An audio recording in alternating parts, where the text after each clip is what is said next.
നമ്മുടെ മുണ്ടത്തിക്കോട് വെടിക്കെട്ട് അപകടത്തിൽ അന്ന് ഞാൻ പറഞ്ഞിരുന്നു 16 ലക്ഷം രൂപ അതിനുവേണ്ടി നീക്കി വെച്ചിട്ടുണ്ട്. അത് ട്രസ്റ്റിൽ നീക്കി വെച്ചിട്ടുണ്ട്.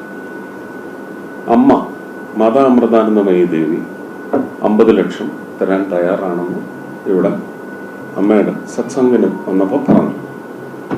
അപ്പൊ അതിന്റെ കൂടെ ഈ 16 കൂടി ചേർത്ത് ഈ കുടുംബങ്ങളില് സ്കൂൾ പഠനത്തിന്റെ കാലഘട്ടത്തിൽ നിൽക്കുന്ന കുഞ്ഞുങ്ങൾക്ക് വേണ്ടി, ഇന്ന് മരിച്ചുപോയവരുടെ മക്കൾ, ഇപ്പം കല്യാണം കഴിക്കാത്ത മക്കളില്ലാത്ത ആൾക്കാരുണ്ട്, അവരുടെ ചേട്ടൻ്റെയോ അനിയൻ്റെയോ മക്കൾ, അവർക്ക് വേണ്ടി ഒരു കൺസോർഷ്യത്തിന് വേണ്ടിയായിരിക്കും ഈ തുക നീക്കി വെക്കുന്നത്. അല്ലെങ്കിൽ ഇത് അമ്മയ്ക്ക് പാതി ഭാര്യയ്ക്ക് പാതി അങ്ങനെയൊക്കെ പറഞ്ഞ് വലിയ തല്ലും വഴക്കും നടക്കുന്നത് കൊണ്ട് അതിലേക്കൊരു വലിയ അനുഗ്രഹം നമ്മൾ നിന്ദിക്കാൻ പാടില്ല എന്നുള്ളത് കൊണ്ട് ഇതാണ് അതിന് ഏറ്റവും, അത് അമ്മയുമായിട്ട് ചർച്ച ചെയ്തതിൻ്റെ പശ്ചാത്തലത്തിൽ അങ്ങനെയാണ് ആഗ്രഹിക്കുന്നത്.